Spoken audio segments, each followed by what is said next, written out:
how to switch off, restart or force restart, or restart with phone with button or without button on your Samsung Galaxy S26 Ultra.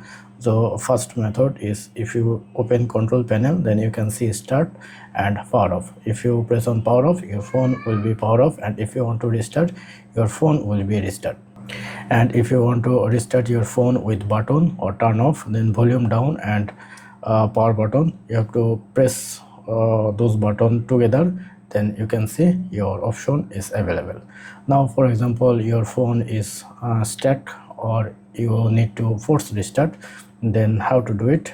Volume down and power button, press and hold together, press and hold together, keep pressing, and your phone will be turned off, and within a couple of seconds your phone will be restart again.